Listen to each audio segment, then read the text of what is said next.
अस्सलाम वालेकुम, आप देख रहे हैं अपफ्रंट। मैं हूँ ज़फ़ीर गनी। ईरान अमेरिका जंगबंदी के बाद अमन माहिदे पर तारीखी मुज़ाकरात, इस्लामाबाद एक बार फिर पूरी दुनिया की तवज्जो का मरकज़ बन गया। इस वक्त मशरिक़ वस्ती में पायदार अमन के मुतलाशी पाकिस्तान और पाकिस्तान के साथ दीगर ममालिक की जो काविशें थीं, और ख़ास तौर पर जो पिछले कई दिनों से एक माहौल बना हुआ था जंगी, और उसमें सालिसी का अहम किरदार अदा किया है पाकिस्तान ने। और इस वक्त पाकिस्तान बना है इस अमन का दाई, जो कि पाकिस्तान हमेशा से कोशिश कर रहा था कि इस खित्ते में अमन अमान हो, और उस अमन बहाली की जो कोशिशें वो रंग ले आई हैं। और अब मुज़ाकरात की तरफ ये पहला कदम है। ज़ाहिर आगे चलकर ये चैलेंजेस भी होंगे पाकिस्तान को इस पायदार अमन के लिए, लेकिन जो इब्तदाई तौर पे पाकिस्तान की जो सफारतकारी है, पाकिस्तान की जो कोशिशें हैं, पूरी दुनिया उसकी मोतरिफ़ है।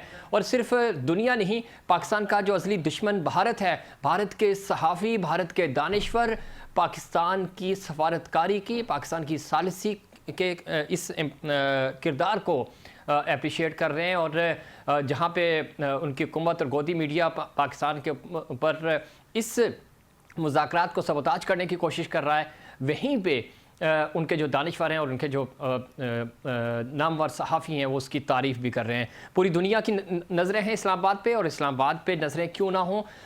एक बहुत बड़ी जंग होने जा रही थी, जो कि एक मोमेंटम बना हुआ था, उसके ऊपर बैकडोर पाकिस्तान की जो काविशें थी वो रंग ले आईं। और अब दोनों फ्रीकेन जो हैं वो मुज़ाकरात की टेबल पर बैठ चुके हैं। कहते हैं कि जंगें ज़ाहिर है उनका जो आखिरी हल होता है वो टेबल पे ही होता है, और टेबल तक लाने के लिए पाकिस्तान ने कितनी कोशिशें की, कैसे ये सब कुछ मुमकिन हुआ।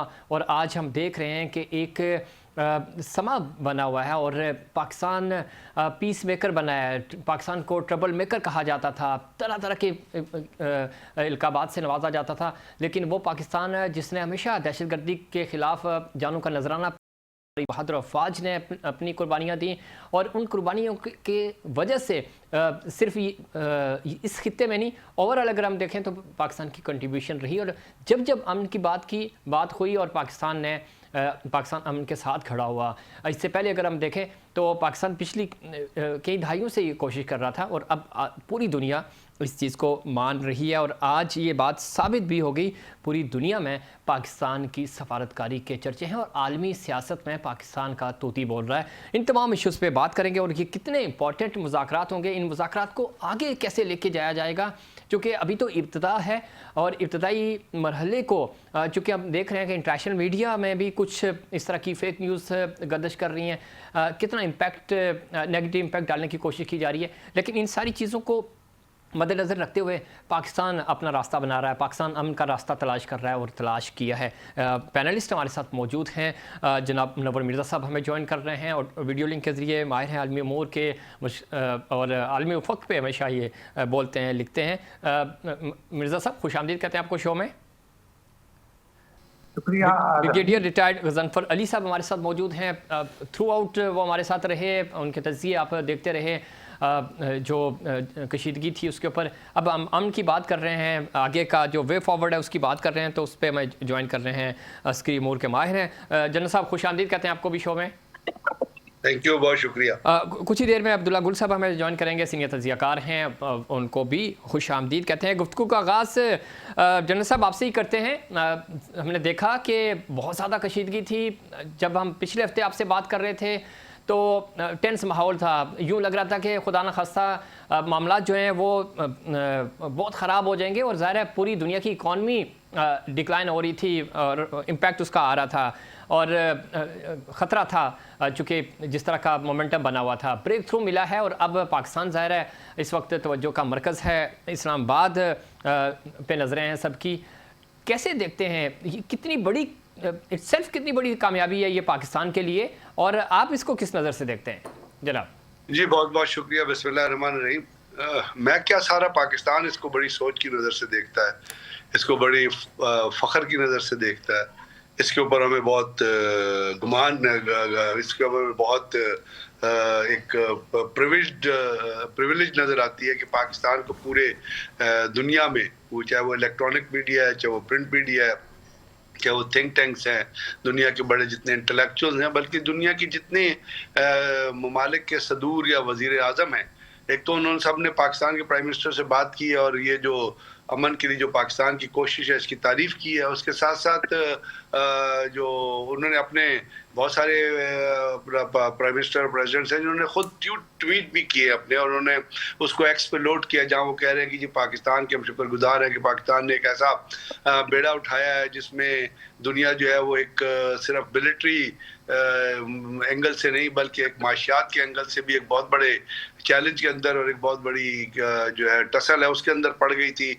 उसका असर जो है तमाम ममालिक पे आ रहा था, लोगों की ज़िंदगियां जो उनके ऊपर इसका असर आ रहा था। और आपको पता है कि ये तमाम चीज़ें जो पाकिस्तान ने मिडल ऑफ द वॉर शुरू कर दी थी, और मिडल ऑफ द वॉर जब पाकिस्तान ने शुरू की थी तो पाकिस्तान उसको एक पीस एफर्ट के तौर पे अमेरिका से भी बात की, पीस एफर्ट के तौर पे ईरान से भी बात की। फिर चूंकि पाकिस्तान के पूरी अगर आप जंग को देखें तो इसमें और इससे पहले के हालात को देखें तो पाकिस्तान के अमेरिका के साथ एक बड़ा अच्छा रेप्रोशमा डेवलप हो गया था। और आपको याद है कि पाकिस्तान के जो चीफ आर्मी स्टाफ है वो भी जाके ट्रंप को मिले थे, फिर ट्रंप का उसके ऊपर बारहा ट्वीट भी आया और उसने इसको एक्नॉलेज भी किया। फिर पाकिस्तान ने उसको पीस प्राइज के लिए भी नॉमिनेट किया। उसके बाद आपने देखा कि पाकिस्तान ने इवन उनको अपने अर्थ मिनरल्स और जो अपना रेयर एलिमेंट्स थे वो भी ऑफर किए कि जब हम आपको देंगे। और उसकी इंपॉर्टेंस इसलिए और ज्यादा हो गई थी कि चाइना ने पाबंदी लगा दी थी तमाम रेयर अर्थ मिनरल सप्लाई पे अपना अमेरिका को, क्योंकि अमेरिका जितने भी टोमाहॉक मिसाइल जितनी भी डिफेंस प्रोडक्शन करता है उस सब के अंदर बहुत प्रीशियस किस्म के अर्थ मिनरल्स हैं जो इस्तेमाल होते हैं। तो जब वो वहाँ पे पाबंदी लगी तो उसके पास कोई ऑल्टरनेटिव नहीं था, तो पाकिस्तान ने वो ऑफर किया। फिर उसके साथ साथ पाकिस्तान ने एक दहशतगर्द को पकड़ा था जिसने अफगानी था जिसने काबुल में बमबारी की थी, वो भी पाकिस्तान ने अमेरिकन के हवाले किया। उसके ऊपर ट्रंप ने शुक्रिया भी अदा किया, बल्कि न सिर्फ शुक्रिया अदा किया बल्कि उनसे कांग्रेस में इस चीज़ का जिक्र भी किया।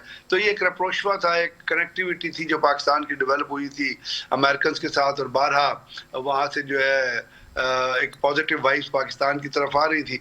उसके साथ साथ जैसे पाकिस्तान ईरान के साथ 12 दिन की जो जंग हुई उसमें आपने देखा कि पाकिस्तान ईरान के शाना बाना शाना खड़ा रहा, और उसमें पाकिस्तान ने ईरान को बहुत सारी इंटेलिजेंस भी प्रोवाइड की, और पाकिस्तान ने कुछ ऐसी एडवांस वार्निंग दी जिसमें बताया गया कि फलाना फलाना आपका रीडर जो है टारगेट हो सकता है। तो उसके ऊपर ईरान ने अपने हिफाजती इक़दाम भी किए। और उसके साथ साथ ये हुआ था कि आपको पता है जब 12 दिन की जंग हुई थी तो वहाँ पे मुसैद के और जो इंडिया की रॉ है उसका एक बहुत बड़ा नेटवर्क डिटेक्ट हुआ था। इंडिया की रॉ जो थी उसके जो एलिमेंट्स थे जो अजीत कुमार डेविल के अंडर काम कर रहे थे वो ईरान के इंटरेस्ट के खिलाफ काम कर रहे थे। उन्होंने वहाँ पे ड्रोन्स भी बनाए, उससे बहुत सारे लोगों को टारगेट किया। फिर उन्होंने मुसैद को इंटेलिजेंस प्रोवाइड की साइंसदानों के बारे में, कुछ ईरानियन आर्मी के ऑफिसर्स के बारे में, जिस तरह फिर उनके आर्मी चीफ भी और बाकी बहुत सारे साइंसदान जो है उनको शहीद किया। तो वो भारत का मस्त चेहरा जो है, भारत का गंदा और दहशतगर्दाना चेहरा जो है, भारत का एक नहायत ही अपना डार्क चेहरा जो है वो भी ईरान के सामने आ गया। तो फिर पाकिस्तान चूंकि उनके साथ बॉर्डर शेयर करता है तो पाकिस्तान के साथ उन्होंने बहुत अपना कोलैबोरेट अपना उसको एक्नॉलेज किया। और आपको पता है अब वो शहीद हो गए अली लरंजानी, वो भी पाकिस्तान के अंदर आए और वहाँ पे ईरान की असम्बली में तशक्कुर पाकिस्तान के नारे भी गूंजे। तो उसके साथ साथ हम सऊदी अरब से हमारे बहुत अच्छे ताल्लुकात हैं। सऊदी अरब को भी इस तमाम वॉर में हमने बताया कि ये असल चीज़ क्या है। इसमें कोई शक नहीं, बड़ा मुश्किल था ज़रा मैनेज करना। ईरान के साथ हमारा एक बड़ा दरीना ताल्लुक, सबसे पहले उसने पाकिस्तान की हैसियत को माना था, फिर सऊदीया के साथ हमारे ताल्लुकात, ख़ुद जब हम यूएस की बात करते हैं तो फाइनेंशली हमारी उनके साथ बड़ी इंगेजमेंट्स हैं। सो प्रेशर बहुत था और इन सारी चीज़ों में पाकिस्तान ने बड़ी ज़बरदस्त कामयाबी हासिल की। मुनव्वर मिर्ज़ा साहब, हम आपसे जानेंगे कि आलमी उफ़क़ पर पाकिस्तान की कितनी बड़ी कामयाबी है माशी, सियासी, सफारती और अस्करी पॉइंट ऑफ व्यू से अगर हम देखें। लेकिन हमें ब्रेक की तरफ जाना होगा और ब्रेक से वापस आएंगे तो इस सवाल के साथ आपके पास आएंगे कि पाकिस्तान कितनी बड़ी कामयाबी समेट रहा है और इसको कैसे आगे मैनेज करना है। वक्त हुआ कमर्शियल ब्रेक का, और ब्रेक के दौरान आप हेडलाइंस मुलाहिज़ा करेंगे और उसके बाद गुफ्तगू का सिलसिला यहीं से शुरू करेंगे।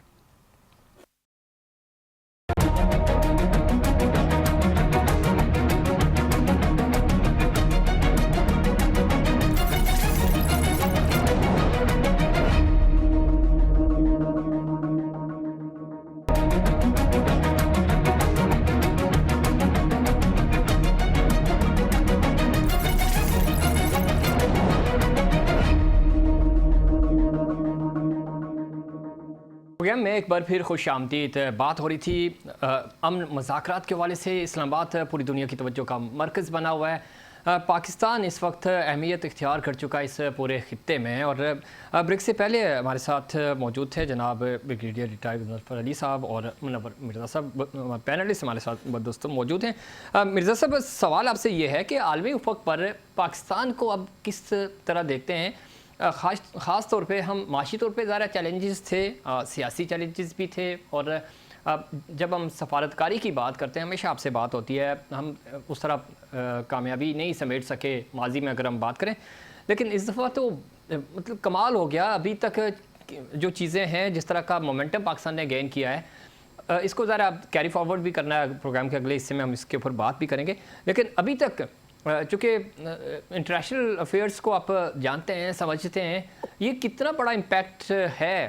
चूँकि ज़ाहिर पूरी दुनिया फोकस किए हुए है इस वक्त इस्लामाबाद पे, और पाकिस्तान किसी को समझ भी नहीं आ रही थी कि होगा क्या अब। और ये हल जिस तरह निकला है और जिस तरह का एक मौज़ा ही कह लें कि मामला जो है वो बेहतरी की तरफ जा रहे हैं, आप किस तरह देखते हैं इसको? पहली बात तो ये है कि बिलाशुबा पाकिस्तान की सारी दुनिया तारीफ कर रही है। खासतौर पर वज़ीर आज़म और आसिम मुनीर का बहुत जिक्र आ रहा है। इसके अलावा उनका शुक्रिया अदा किया जा रहा है। ईरान भी शुक्रिया अदा कर रहा है, सारी दुनिया शुक्रिया अदा कर रही है और ये कह रही है कि पाकिस्तान ने इसके अंदर बहुत ज़बरदस्त कंट्रीब्यूशन किया है। अच्छा, मैं यहाँ पर बिल्कुल थोड़ी सी डिफरेंट बात करने के लिए जा रहा हूँ। आपने काफ़ी बताया कि पाकिस्तान की कमजोरी की वजह पाकिस्तान अभी तक इन मुज़ाकरात के अंदर जो रोल प्ले करता रहा है वो फैसिलिटेटर का। क्यों? इसलिए कि पाकिस्तान को ईरान का इस्तेमाल भी हासिल है, उसका पड़ोसी है, दोस्त है और मुस्तकिल आपने देखा होगा कि उन्होंने न सिर्फ ये कि बयानात के अंदर शुक्रिया अदा किया, बल्कि सारे आवाम ने भी सड़कों पर भी शुक्रिया अदा किया, असेंबली में भी किया।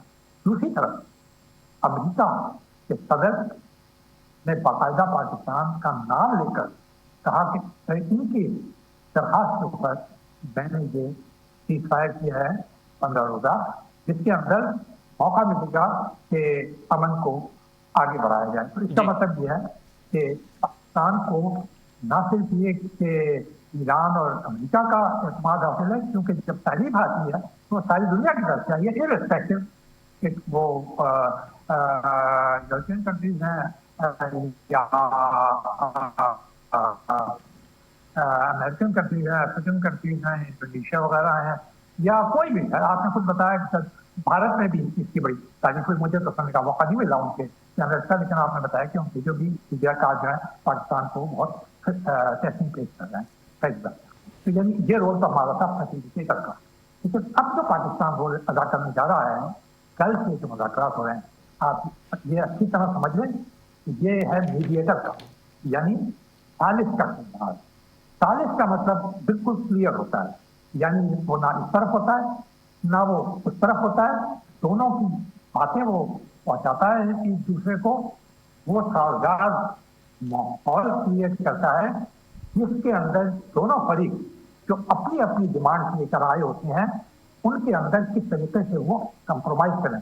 पाकिस्तान कंप्रोमाइज नहीं कराएगा, ना पाकिस्तान ये साजिश कभी भी ये कंप्रोमाइज कराता है, लेकिन वो माहौल पाकिस्तान में जी मिर्जा साहब, आपकी ऑडियो हमसे ठीक तरह नहीं पहुंच पा रही है। हम दोबारा आपको कनेक्ट करेंगे और कोशिश करेंगे कि ऑडियो बेहतर हो सके। अब्दुल्ला गुल साहब हमारे साथ मौजूद हैं, सीनियर तजियाकार हैं। गुल साहब, खुशामदीद कहते हैं आपको भी शो में। जी बहुत शुक्रिया। किस तरह देखते हैं, आपसे पहले भी गुफ्तगू हो रही थी, चूँकि पाकिस्तान इस वक्त पूरी दुनिया की तवज्जो का मरकज़ बना हुआ है, चाहे हमारी सफारतकारी हो, मिलिट्री डिप्लोमेसी जिसको हम कहते हैं वो हो, मोमेंटम बना है। पाकिस्तान इस वक्त आलमी सियासत का एक मैन पिलर बनकर उभरा है। कितनी बड़ी अचीवमेंट है, इस अचीवमेंट को आप किस तरह देखते हैं? जी अस्सलाम वालेकुम, बहुत मेहरबानी। देखिए बात यह है कि पाकिस्तान की अचीवमेंट यकीनन एक बेलौस खिदमत है इंसानियत के लिए, अपने पड़ोसियों के लिए, आलम इस्लाम के लिए और दुनिया के अंदर अमन लाने के लिए। पूरी दुनिया इसी वजह से पाकिस्तान के इस किरदार को बहुत अच्छे तरीके से देख रही है। माजी में 2025 से पहले जी। लोग बस यही सोचते थे कि पाकिस्तान भारत के हवाले से देखा जाता था, कि भारत के चश्मे से देखा जाता था। अब लोगों ने भारत का चश्मा उतार दिया है और पाकिस्तान को एक अमन के दाई के तौर पर देख रहे हैं। साथ ही साथ एक और बड़ी अच्छी अचीवमेंट है, और वो है कि पाकिस्तान एक ऐसे मुल्क के अंदर आया है कि आप देखें कि अब जिस तरह से दुनिया के अंदर पहले ये समझा जाता था कि सिर्फ पाकिस्तान अस्करियत के हवाले से जाना जाता है, जी। अब अपनी सिफारतकारी की वजह से पहचाना जा रहा है। और एक हुजम में छोटा होना अपनी बात है, लेकिन कद में बहुत बड़ा बन के पाकिस्तान आया है। वो मुल्क जो दुनिया के अंदर रौनक वाला था, तकब्बर वाला था, जो कहता था कि मैं रोंद के रख दूंगा सबको, आज वो पाकिस्तान अल्हम्दुलिल्लाह आप उसको अगर किरदार को देखें तो पता चलता है कि पाकिस्तान इसमें अब्दुल्ला गुल साहब मैं ज़िम्नन ऐड कर दूं, इस भारत तो इस पूरी सूरत हाल में इररेलेवेंट हो गया। जो दावा कर रहा था कि मैं एशिया का और इस पूरे ब्लॉक का मैं मैन लीडर हूं, तो वो तो इररेलेवेंट है पिछले 3 महीनों से। मैं वही गुजारिश कर रहा हूँ ना कि पाकिस्तान एक अमन का दाई बन के आया ना दुनिया के अंदर, जो एक अमन लाने की, तीसरी आलमी जंग रुकाने के अंदर एक कलीदी किरदार। अच्छा, इसके अंदर ये बड़े इंटरेस्टिंग बात ये है कि भारत अपनी सिफारतकारी पे नाज करता था। वो कहता था कि हम तो बड़े जबरदस्त सिफारतकार हैं, हम तो आजाद खारजा पॉलिसी रखते हैं, लेकिन अब उनके अपने मुल्क में लोग कह रहे हैं कि तुम एक आजाद नहीं बल्कि गुलाम खारजा पॉलिसी को नुमाइंदगी कर रहे हो। यही वजह है कि भारत के अंदर इस टाइम पे एक शदीद कशमकश का सिलसिला चल पड़ा हुआ है और भारत अंदर से टूट फूट का शिकार हो रहा है। दूसरी जानिब मैं अमेरिका को भी ये मशवरा दूंगा कि जिस तरह से दुनिया ने पाकिस्तान के हवाले से भारत की निगाहों से देखना बंद किया, तो उनको हकायक नजर आए। और अब अमेरिका को भी चाहिए है कि वो ईरान के हवाले से इसराइल का चश्मा उतार दे, ताकि उसको हकायक नजर आए, इससे पहले कि उसके लिए देर हो जाए, जो कि मेरे ख्याल में अब काफी हद तक उसको नुकसान पहुंच चुका है। एक वाहिद सुपर पावर का स्टेटस तो वो खो चुका है, लेकिन अपनी रही सही इज्जत को भी अगर उसने नीलाम कर दिया, जो कि अगर वो इजराइल के कहने के ऊपर चलता रहा, तो फिर तो मामलात खराब हो जाएंगे। इसलिए बेहतर यह है कि पाकिस्तान की इन अमन की कोशिशों को समझते हुए वो एक अहसन किरदार अदा करे, ताकि दुनिया उसको एक अच्छे मुल्क के तौर पर याद रखे। गो के अमेरिका की बड़ी खिदमात हैं दुनिया के लिए, मेडिकल की साइंस के अंदर, स्पेस साइंसेस के अंदर, दीगर साइंसेस के अंदर, इजादात के हवाले से। लेकिन वो इन तमाम इजादात के ऊपर जब अगर इंसाफ के तराजू नहीं रखेगा तवाज़ुन के अंदर, और लोगों पे जुल्म करेगा, ज्यादती करेगा, इंसानियत की चीथड़े उड़ाएगा, तो दुनिया उसको एक अच्छे मुल्क के तौर पर याद नहीं रखेंगे। ये वजह है कि अब वक्त आ गया है कि अमेरिका को चाहिए कि एक पुरअमन रास्ते की तरफ निकले, ताकि आने वाले वक्तों में दुनिया उसको अच्छे अंदाज में याद करे। बिल्कुल ठीक, जी बिल्कुल ठीक कह रहे हैं आप ब्रिगेडियर साहब। चूंकि मुज़ाकरात ज़ाहिर वो के आगाज़ तो हो चुका है और कल बाज़ाब्ता में ये सारी चीज़ें नज़र भी आएंगी, बैठक भी होगी। ये पूरा इम्पैक्ट जो हम पहले भी बात कर रहे थे, ज़ाहिर है पाकिस्तान के पास ये सारी ताकतें हैं, उनका इस्लामाबाद आना और इस जंग को रुकवाना, और वो जंग जो बिल्कुल आखिरी लम्हात में, बिल्कुल जो 11th आवर था बड़ा क्रिटिकल था और उसमें पाकिस्तान का इनपुट बड़ा ज़बरदस्त रहा। अब आप किस तरह देखते हैं कि कल जब फाइनल ड्राफ्ट रेडी होगा, एलामिया जिसको हम कहते हैं, वो जब आ रहा होगा, तो उसके बाद आज हम देख रहे हैं कि पाकिस्तान के चर्चे हैं, तो वो कितनी बेहतर पोजीशन होगी पाकिस्तान की, और इसको हमने यानी वे फॉरवर्ड के तौर पे पहला मरहला है, इसको आगे लेके चलना है। फेक न्यूज़ भी आ रही हैं, भारत प्रोपेगेंडा कर रहा है, खुद अमेरिका में बहुत ज़्यादा प्रोपेगेंडा हो रहा है, इससे कैसे बचाएंगे हम? अल्हम्दुलिल्लाह जो पोजीशन हासिल कर रही थी वो पूरी दुनिया में कोट हो रही है। और ये देखिएगा, सिर्फ ये इस्लामाबाद की सरजमीन ही नहीं है, पाकिस्तान की सरजमीन नहीं है। पाकिस्तान इस वक्त, पाकिस्तान एयरफोर्स जो है इस वक्त इवन आप समझे कि ईरान और सऊदी अरब तक फ्लाई कर रही है, बिकॉज इसराइल के जो मजमूम मज़ाइम है उसको इन एडवांस चेक करना है, और ये उन कंट्रीज ने इजाज़त दी है। और जब जेडी वैंस सब आएंगे तो नेचुरली वो पाकिस्तान के F-16 और पाकिस्तान F-17 थंडर के ग्लो में आएंगे। उसके साथ साथ आपने देखा जब ईरानियन वफ्द आएगा तो उसको पाकिस्तान ने वैक्स की एक जो है शील्ड, अपना एयर डिफेंस शील्ड, वो भी प्रोवाइड कर एग्जैक्टली। तो मेरा कहने का मतलब है कि पाकिस्तान के जो सक्सेस है वो सिर्फ जमीन पे नहीं, वो फिजाओं में भी घूम रही है। और जिस तरह मैंने आपका दुनिया में तमाम जो लीडर्स हैं वो ट्वीट कर रहे हैं पाकिस्तान, तो पाकिस्तान की जो रिकग्निशन है दुनिया के अंदर as a global, it's not peacemaker, याद रखिएगा, it's a global peacemaker. And global peacemaker दुनिया के अमन के लिए। इससे पहले भी पाकिस्तान ने जब दहशतगर्दी के खिलाफ जंग लड़ी थी अमेरिकन के साथ मिलकर, या जब अमेरिकन अफगानिस्तान में लग रहे थे और पाकिस्तान ने इवन जब सोवियत यूनियन के खिलाफ अमेरिका के साथ शामिल हुए, उस वक्त दुनिया ये कहती थी कि पाकिस्तान दुनिया के अमन के लिए जंग लड़ रहा है। पाकिस्तान ने एक मिडिल पावर, एक छोटे पावर होने के हिसाब से, छोटे पावर का मतलब ये नहीं है मिडिल पावर के, पाकिस्तान की स्ट्रेंथ नहीं, पाकिस्तान की जो न्यूमेरिकल या पाकिस्तान की जो मिलिट्री स्ट्रेंथ है वो हमेशा बड़ी आउट क्लास रही है। उसके बावजूद पाकिस्तान ने दुनिया की सियासत में एक डोमिनेंट रोल उस वक्त प्ले किया था जब आपने एक्सेस दी थी हेनरी किसिंजर को, फैसिलिटेट किया था हेनरी किसिंजर को चाइना के साथ ताल्लुकात ने, और वो इस्लामाबाद आए थे, इस्लामाबाद से ये कह के कि वो मरी जा रहे हैं, इवन अमेरिकन एम्बेसी को नहीं पता था कि वो किधर जा रहे हैं, तो वो चाइना गए थे। और उसके बाद तो पाकिस्तान ने हमेशा बड़े बड़े काम किए हैं और दुनिया के अमन के लिए काम किया। आज भी पाकिस्तान दुनिया के अमन के लिए, अब जब वो आएंगे वफूद यहाँ पे आएंगे, फिर बातचीत शुरू होगी। उससे पहले एक जो ईरान की असम्बली के स्पीकर है बाकर कालिबॉफ, उनका एक ट्वीट आया है, उसके ऊपर मैं गौर कर रहा था कि उसको उन्होंने कहा था कि जी जो पहले प्री एंगेजमेंट्स, जो प्री कंडीशन जो डिसाइड हुई थी इन मुज़ाकरात के लिए, वो दो कंडीशन थी। एक थी कि लेबनान में जंग बंदी होगी और दूसरी ये थी कि जो यूनाइटेड अपना ईरान के जितने ब्लॉक्ड एसेट्स हैं उनको रिलीज किया जाएगा। तो अभी तक वो दो प्री कंडीशन पूरी नहीं हुई है, लेकिन मेरा ख्याल एक तो पूरी हो गई है, क्योंकि लेबनान के अंदर अमेरिकन ने इसराइल को कहा है, हालांकि उन्होंने बहुत बड़ा जेनोसाइड किया है लेबनान के अंदर। हैरत की बात यह है कि उनको टारगेट किया है जो क्रिश्चियन आबादी है, जहाँ पे उन्होंने काम किया, ज्यादा आबादी वहाँ पे क्रिश्चियंस की है। तो कम से कम डोनाल्ड ट्रंप को इतनी शर्म आनी चाहिए कि भाई क्रिश्चियन को मार रहे हैं, अगर वो यहूदियत की बिना पे या ज़ियोनिज़्म की बिना पे, तो कम से कम उनको तो डंडा देना, उसको तो पकड़ के बुलाए उस शैतान याहू को कि भाई तुम ये क्या काम कर रहे हो।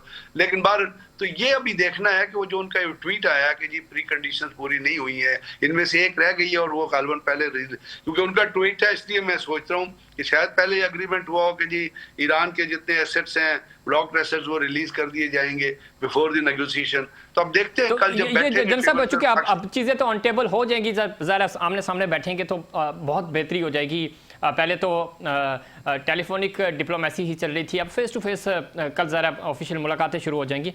तो उम्मीद करते हैं कि चीज़ें बेहतरी की तरफ ही जाएंगी और जो एक आध मुतालबा अगर उसमें कोई कमी बेशी आ रही है तो वो भी टेबल हो जाएगा, ऑन पेपर भी आ जाएगा।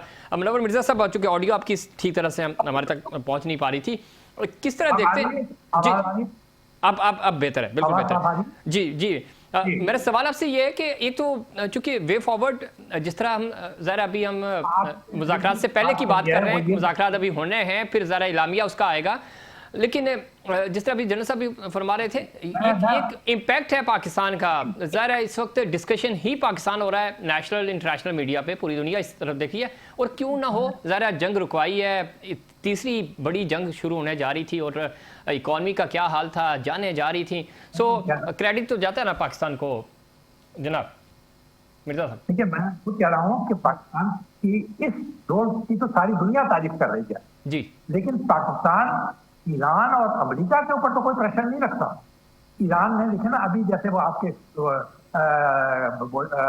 पार्टिसिपेंट, उन्होंने बताया कि ईरान ने ये कहा है कि जो मुंजमद असासे हैं जी, है ना, उनको जब तक रिलीज नहीं किया जाएगा तब तक हम बात नहीं करेंगे।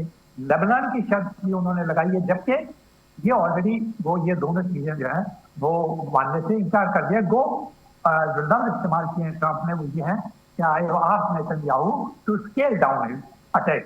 ठीक है, तो पहली वाली तो शायद हल्की हो गई है। और फिर ये भी क्या हुआ है कि वाशिंगटन के अंदर लेबनान और इसराइल के दरमियान बातचीत होगी, जिसके अंदर ये मामला जो है वो तय होंगे सारे के सारे। दूसरी बात कि मुंजमद असासे या दूसरी चीजें, मुतालबात तो 10 हैं ईरान के, इसी तरह अमेरिका के 15 है। ठीक है ना, तो जब जिस वक्त आप मेज पे बैठते हैं ना, मुज़ाकरात की मेज पे आमने सामने बैठते हैं, तो उसमें ये होता है कि फिर वो ये प्लस और माइनस करना शुरू करते हैं, क्या चीज मुमकिन है या क्या चीज मुमकिन है। मैं सिर्फ एक चीज का हवाला देना चाहता हूँ। मैंने जो मुलाकात है ना हसन रूहानी के जमाने में डील के जो जिसको जुलाई में फाइनलाइज हुआ था और तय हुआ था, तो उसका तरीकाकार ये था कि ईरान ने न्यूक्लियर डील यानी न्यूक्लियर आलूदगी को एक्सेप्ट किया था।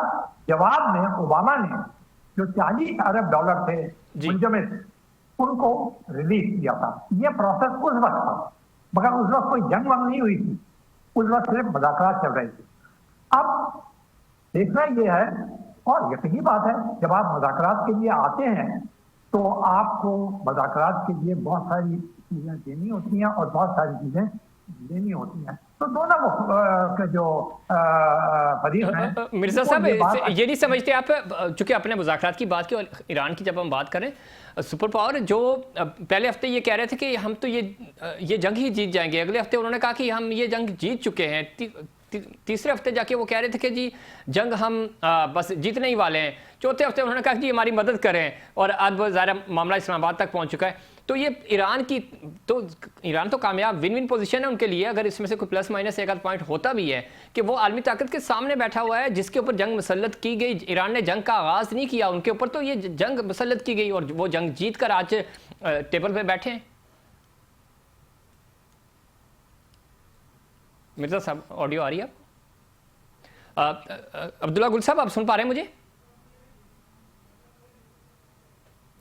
ठीक। जनरल साहब इसी, चूंकि दोनों गेस्ट हम उनसे हमारा कम्युनिकेशन हो नहीं पा रहा, इसी पे आप रिस्पॉन्ड कर दें कि ये खुद ईरान के लिए कितना ज़ाहिर कामयाबी तो है कि जिसके ऊपर जंग की वो उसने रिटेलिएट किया, और क्या कमाल रिटेलिएट किया कि आज सुपर पावर जो है वो बराबरी पे ज़ाहिर आमने सामने बैठ के मुतालबात की बुनियाद पे जंग का के डायलॉग्स हो रहे हैं अमन के लिए। या बिल्कुल, इससे सबसे बड़ी अचीवमेंट ये है कि जो डोनाल्ड ट्रंप का जो स्टेटमेंट है उसके अंदर उसने ये बात एक्सेप्ट कर ली है कि जी आप जो ईरान के जो 10 पॉइंट्स हैं वो they provide a workable solution. तो अगर वो वर्केबल सोल्यूशन प्रोवाइड करते हैं तो उसके ऊपर बातचीत होगी, और वो बातचीत अब चूंकि दोनों वफूद आ रहे हैं और आमने सामने बैठे होंगे और पाकिस्तान उसको मॉडरेट कर रहा होगा, और उससे पहले पाकिस्तान ने उसके ऊपर एक वर्किंग पेपर भी तैयार किया जिसमें तमाम बैकग्राउंड के साथ वो कंडीशंस दोनों पार्टीज को पेश की जाएंगी। उसके बाद उनके ऊपर डिस्कशन होगी। लेकिन मैं जिस आपको जिस चीज जिक्र कर रहा था वो बाकर कालिबॉफ साहब ने जो ट्वीट किया, वो कहते हैं ये प्री कंडीशन ये थी कि हमारे एसेट्स रिलीज कर दिए जाएंगे फिर हम बातचीत के लिए आएंगे, ये प्री कंडीशन। अब वो ये कह रहे हैं, तो मैं ये कह रहा हूँ कि Iran is going to take a very hard stance, और चूंकि ईरान ने एक मिडल विक्ट्री और अचीव की है, और एक सुपर पावर जिसका अब status as a super power 0 हो गया, अब it's no more a super power. दुनिया हैज बिकम मल्टीपोलर, यूनिपोलर नहीं रही है, तो ट्राईपोलर वर्ल्ड हो गई है, और उसके अंदर चाइना का बहुत बड़ा रोल है, रशिया का बहुत बड़ा रोल है। पाकिस्तान जो है वो मिडिल पावर से निकल के एक रिकॉग्नाइजेबल पावर में आ गया, और पावर को, उस पावर को बड़ी पावर्स अपने साथ रखना चाहेंगी। चाइना अपने साथ रखना चाहेगा, रशिया चाहेगा पाकिस्तान साथ, अमेरिका चाहेगा पाकिस्तान जो है वो, ये तो है ग्लास में, तो ये चाइना चाहेगा कि तो इसमें कोई शक नहीं गिरी साहब, ज़ाहिर पाकिस्तान मैन पिलर बन के आया है और ग्लोबल सिनेरियो में पाकिस्तान का ये इम्पैक्ट आ रहा है। बहुत शुक्रिया आप तीनों मेहमानों का। वक्तवा ब्रेक से वापस आएंगे तो इस्लामाबाद टॉक्स के ऊपर बात करेंगे कि ये कितना इंपॉर्टेंट है पाकिस्तान के लिए और इसका इम्पैक्ट कितना आएगा, लेकिन उससे पहले कमर्शियल ब्रेक।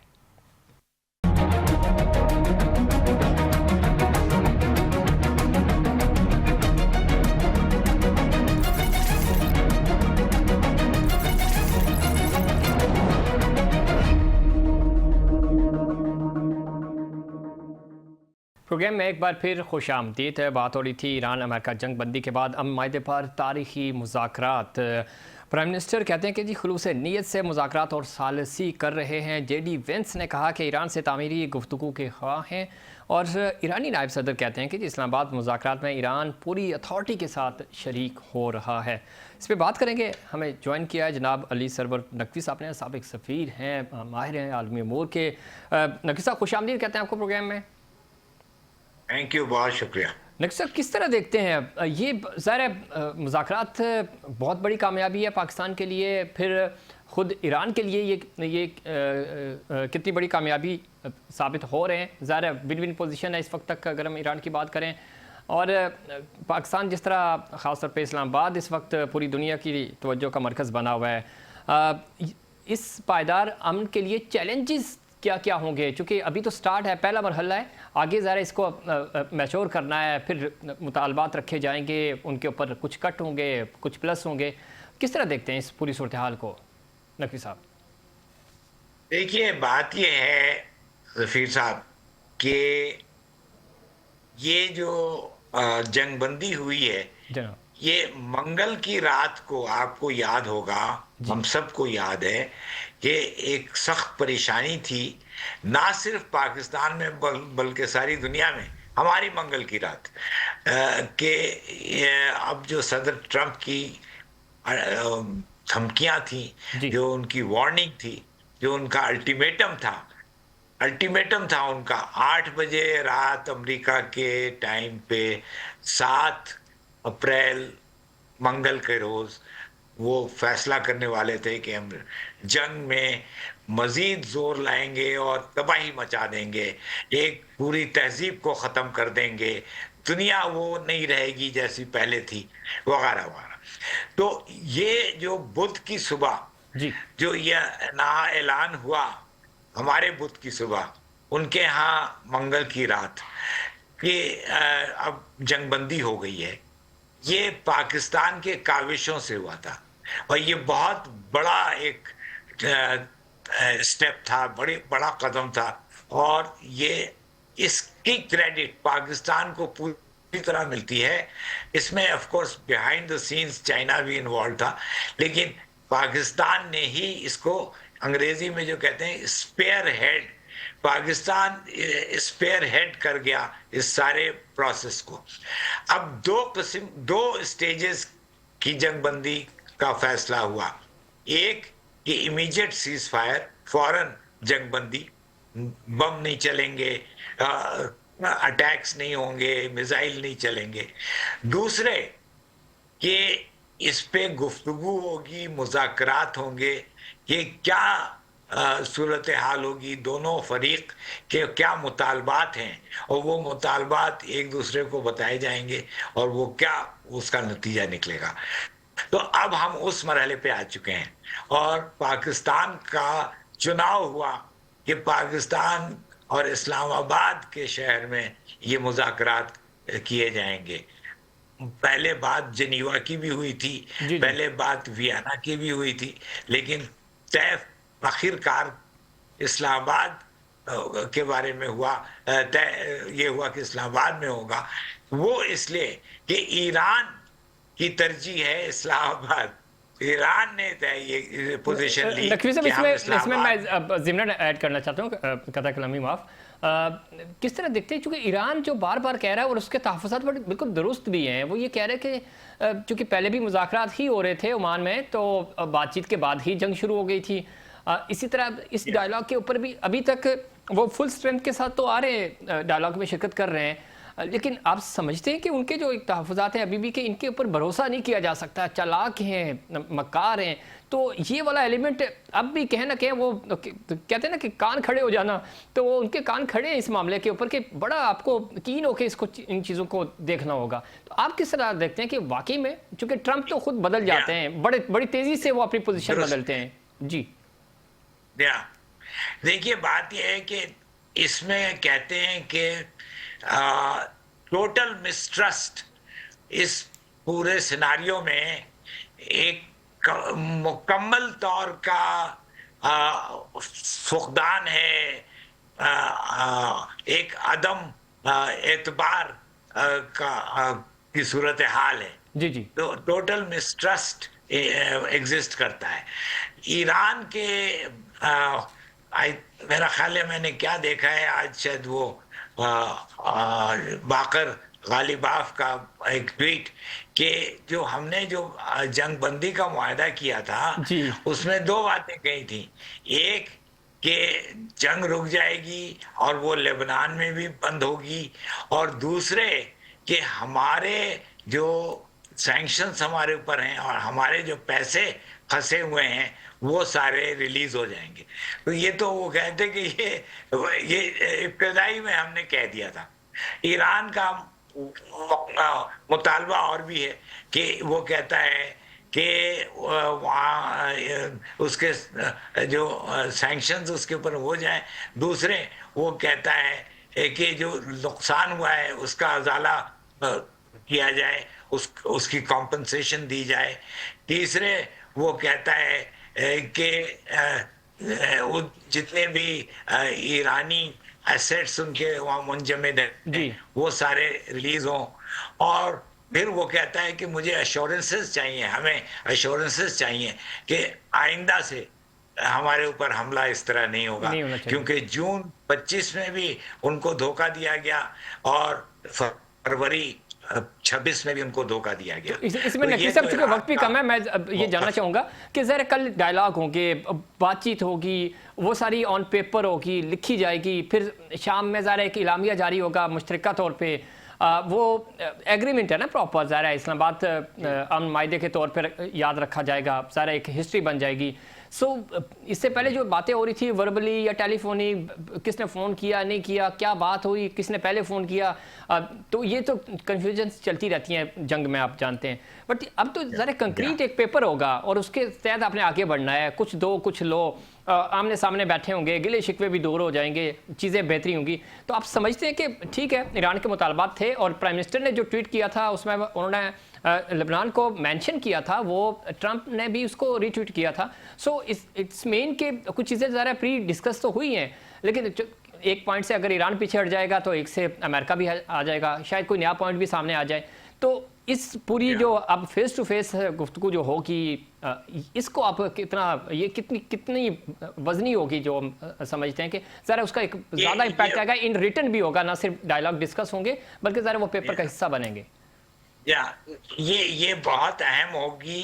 ये जो फेस टू फेस मुलाकात है पहली बार होगी, क्योंकि पहले इनडायरेक्ट टॉक्स होती रही हैं और अब ये डायरेक्ट टॉक्स होंगी, आमने सामने गुफ्तगू होगी और अपना अपना मौक़िफ़ वो बताएंगे। लेकिन पहले दिन मैं नहीं समझता कि इसका कोई डॉक्यूमेंट इशू होगा, हो सकता है हो, लेकिन मैं समझता हूँ इसमें 1-2 दिन तो लगेंगे कि वो क्या एक दूसरे की बात में नहीं, वो नकीब साहब भले 2 दिन बाद ही आए, लेकिन पेपर पे कुछ लिखा तो आएगा ना, एटलीस्ट किसी पॉइंट पे तो तीनों फ्री एग्री होंगे, जो यानी पाकिस्तान उनको लेके आएगा ऑन बोर्ड।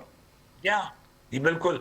और उसमें जहां तक ईरान को इत्मीनान दिलाना है कि वो को फिर से हमला नहीं होगा, उसके लिए किसी को जामिन होना पड़ेगा, किसी को ये ईरान को यकीन दिलाना पड़ेगा। नकीब साहब चूंकि वक्त भी कम है, ये बहुत इंपॉर्टेंट नुकता है कि जामिन की जो बातें आ रही थी इससे पहले, सालिसी ज़रा पाकिस्तान का किरदार रहा, चीन को आप इग्नोर नहीं कर सकते, बैक एंड पे ज़रा चीन था और रशिया का बड़ी इनपुट बहुत ज़बरदस्त रहा। आप समझते हैं कि गारंटी जो होगी वो चीन की हो सकती है? जी मैं समझता हूँ कि चीन दुनिया की दूसरी बड़ी इक़्तिसादी ताकत है इस वक्त, और चीन के पास ये सलाहियत है कि वो उस चीज़ को इंश्योर करे कि अमेरिका और ईरान फिर से आपस में ना लड़ें, और ख़ास तौर पे अमेरिका फिर से ईरान पे हमला ना करे, इज़राइल फिर से ईरान पे हमला ना करे। ये बातें बड़े ताकत को करनी होंगी, या फिर सलामती काउंसिल में चले जाएं, वहाँ 5 रुकन हैं मुस्तकिल रुकन, अमेरिका, बरतानिया, फ्रांस, रूस और चीन, ये पांचों मिलके फिर कुछ जमानत दें, उससे भी बात कुछ बन सकती है। तो ये बातें अभी तय होंगी, इस पे दोनों की रजामंदी होगी और फिर जाके ये इसमें नकीब साहब शक्ल एक निकले। पॉइंट और भी बड़ा इंपॉर्टेंट है आपकी मौजूदगी का फ़ायदा उठाते हुए हमारे नाज़रीन के लिए कि चूँकि जितनी एफर्ट्स हो गई हैं, जितनी हाइप क्रिएट हो गई है इन मुज़ाकरात की, अब हम क्या समझें, और वो लोग सारा जंग तो कोई भी नहीं चाहता, अब चांसेस हम ये समझें कि डायलॉग की तरफ ही सूरत-ए-हाल, डेडलॉक आ सकता है किसी एक पॉइंट पे, बट रहेंगे डायलॉग ही, चाहे वो सलामती कौंसल में चले जाएं, जहां भी जाएं। बट अब मामला ये है कि इंगेजमेंट शुरू हो गई है ना, कि चलो इस्लामाबाद में बैठे ख़त्म होगी तो हो सकता है कल जाके आप यूएन में बैठ जाएं, वहां से ख़त्म होगी तो शायद चाइना कोई अपना किरदार अदा करे। जी बिल्कुल, ये ऐसे ही है। यही तो बात है कि इसमें जो स्ट्रॉन्ग पॉइंट इस मुज़ाकरात का यही है कि ये सिलसिला चलेगा, ये सिलसिला खत्म नहीं होगा। जी, इस जी। क्योंकि दोनों को सूट करता है कि मुज़ाकरात का रास्ता अख्तियार करें बजाय जंग का। जंग कोई हल नहीं है, जंग हमेशा के लिए चल नहीं सकती है, तो इसलिए यही रास्ता है। और ये इसको पाकिस्तान ने इसको मुमकिन बनाया है, तो हमारा रोल बहुत अहम है। हमारा रोल बहुत अहम है। बहुत शुक्रिया जनाब अली सरवर नकवी साहब प्रोग्राम में वक्त देने के लिए। और जिस तरह वो बता रहे थे, पाकिस्तान का रोल बहुत अहम है और है, यही वजह है कि पूरी दुनिया इस वक्त पाकिस्तान के इस किरदार की मोतरिफ है। पाकिस्तान ने एक बहुत बड़ी जंग, तीसरी आलमी जंग से पूरी दुनिया को बचाया, पूरी दुनिया की इकॉनमी को बचाया है, और आज यही वजह है कि पाकिस्तान के पूरी दुनिया में चर्चे भी हो रहे हैं। नाज़रीन, ये था हमारा आज का प्रोग्राम। उम्मीद करता हूँ दिगर प्रोग्राम की तरह आज का प्रोग्राम भी आपको पसंद आएगा। मुझे और अपफ्रंट की पूरी टीम को दीजिए इजाज़त। अल्लाह निगहबान।